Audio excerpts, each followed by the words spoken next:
Most men assume whatever happens in the bedroom lives in its own separate room from the rest of the body, that your knees, your heart, your grip strength, and your sex life are entirely different filing cabinets that never talk to each other.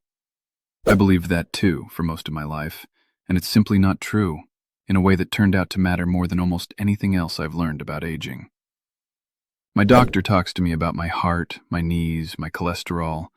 He has never once, in 20 years, told me to lift anything heavier than a grocery bag, and I don't think that's negligence on his part.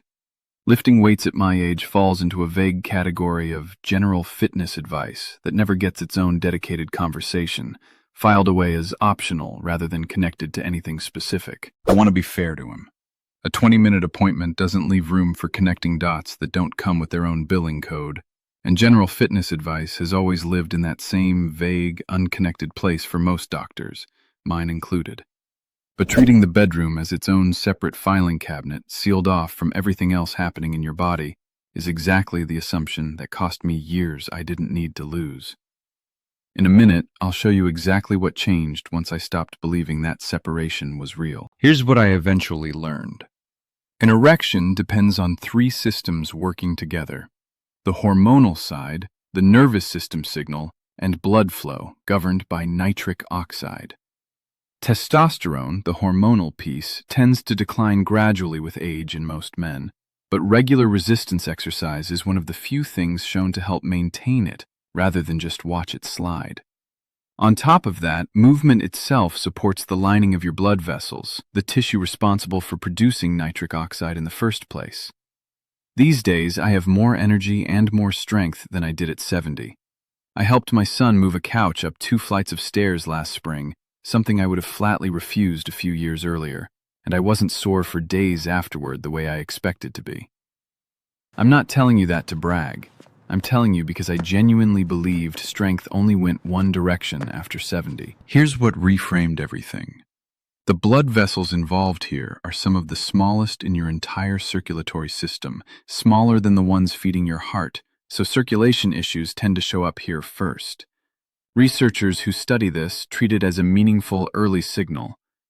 For 3 years, I slept 3 feet away from my wife, and it felt like 300 miles. She'd fall asleep first. I'd lie there staring at the ceiling, wide awake, feeling like a roommate in my own marriage. I thought something was wrong with me. It wasn't weakness, and it wasn't just age. Here's what no one ever sits a man down to explain. This isn't about willpower. It's about specific systems in your body quietly losing steam year after year, while nobody tells you it's even happening. The pills my doctor handed me gave me headaches, made my chest feel tight, and honestly, they made me feel like I needed a pill just to feel like a man. I wasn't willing to live like that. There's a gentler way to bring those systems back, without any of that. At 83, my wife and I aren't roommates anymore. I'll show you exactly what changed it in this video, and if you want the simple support I personally use, there's a free presentation linked in the description below. So here's what I actually started doing. Resistance training, twice a week, nothing extreme, just real weight-bearing work, a set of exercises with light dumbbells and resistance bands, the kind any man my age can do safely with a little guidance. Research on men in midlife and later life consistently shows that regular resistance exercise is associated with better maintenance of testosterone levels compared to a sedentary routine, and separately, it's linked to improved vascular function, which circles back to that same blood flow piece. I want to be honest that this wasn't easy at first, and it wasn't supposed to be. Strength work is, by definition, uncomfortable in the moment, but the discomfort was manageable, and it faded within a few sessions as my body adjusted, the way it always does when you actually give it something real to adapt to.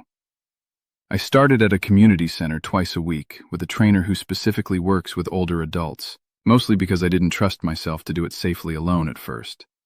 She was patient about starting light, adjusting the resistance bands down further than my pride wanted, and honest with me that the point wasn't to lift heavy fast, it was to lift consistently over months. I added a few other pieces around the training itself. Vegetables rich in dietary nitrate, beets, spinach, arugula, a few nights a week, supporting the same blood vessel lining that the exercise was already working on from a different angle. Better sleep, since testosterone production happens mostly overnight, and a hard training session actually seemed to deepen my sleep rather than disrupt it, which surprised me. Less alcohol, since it works against the very recovery the muscles need after a real session. None of these pieces would have mattered much in isolation, but layered on top of the actual strength work, they added up to something more than any one of them alone. It took a solid 2 months before the trainer herself pointed out how much my form and stamina had changed. Longer than I expected, but exactly the kind of gradual improvement real strength work actually produces. She mentioned it almost offhand, comparing a set I did that week to the one from my very first session, and I hadn't even noticed the difference myself until she pointed it out directly. I'll admit the first few sessions were humbling. I couldn't lift what I assumed I'd be able to, and some part of me wanted to quit out of pure embarrassment. I'm glad I didn't, because that early humbling turned out to be the starting point, not the ceiling. My wife and I took a walking tour on a recent trip, several miles through an unfamiliar city, and I kept pace the entire day without once asking to slow down. She actually had to catch her own breath before I did, on one hill. I think about a man named Raymond who wrote in, 79, who told me his doctor had mentioned exercise dozens of times over the years, always in the context of his heart, never once connected to anything beyond that. He said once someone finally drew that specific line for him, he actually followed through, where vague advice about staying active never motivated him at all. Raymond told me he'd nodded along to that same generic advice for over a decade without ever once acting on it seriously, simply because it never felt like it applied to anything he actually cared about changing. The specific connection was what finally made it real for him. He also admitted something I recognized immediately, that part of him had always assumed strength training was for younger men, that starting at his age would look almost foolish. He said the first few sessions at his own gym were genuinely humbling in exactly the way mine had been, and that pushing through that initial embarrassment turned out to matter more than any single exercise in the actual routine. If you're on medication for blood pressure or your heart, please hear this clearly.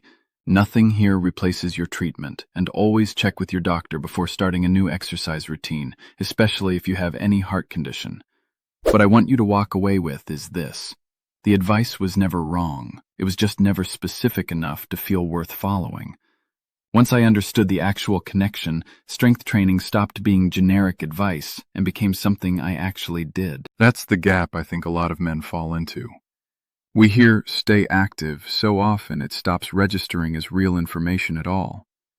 It takes hearing the specific mechanism, the actual connection to something you personally care about, before generic advice turns into something you're actually willing to change your schedule for. I think about all the years I nodded along to that same generic advice without ever once acting on it seriously, simply because nobody had connected it to something I actually cared about changing. It's a strange kind of gap, the space between hearing advice and actually following it, and for me it took the specific mechanism to finally close that gap for good. Your erections don't disappear just because you got older. They fade when the systems behind them, blood flow, nitric oxide, hormones, energy, and recovery, slowly stop getting the support they need. Ignore that long enough, and it becomes harder to reverse. That's why I take this concentrated formula every morning. Not one ingredient trying to fix everything, but several working together to support circulation, energy, and drive from the inside out. It's a natural, doctor-backed protocol designed to support pathways your body already knows how to use. No prescription, nothing artificial. Stronger, present, confident again. And unlike the pills I tried, I didn't feel disconnected from my own body. No headaches, just steady, gradual change. My wife noticed before I even said a word. The presentation is linked right below this video. It won't replace your doctor or a healthy lifestyle. It's simply there to support your body.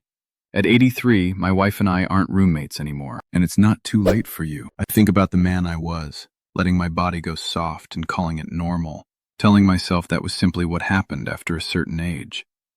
And I think about the man I am now, genuinely stronger at 83 than I was at 70. That's not vanity, that's dignity. Being the man who's still building instead of the man who's just accepting decline as the default. If your doctor's ever given you vague advice that never quite motivated you, tell me about it in the comments below. And if specific, practical explanations like this are useful to you, go ahead and subscribe. There's more of this ahead every single week.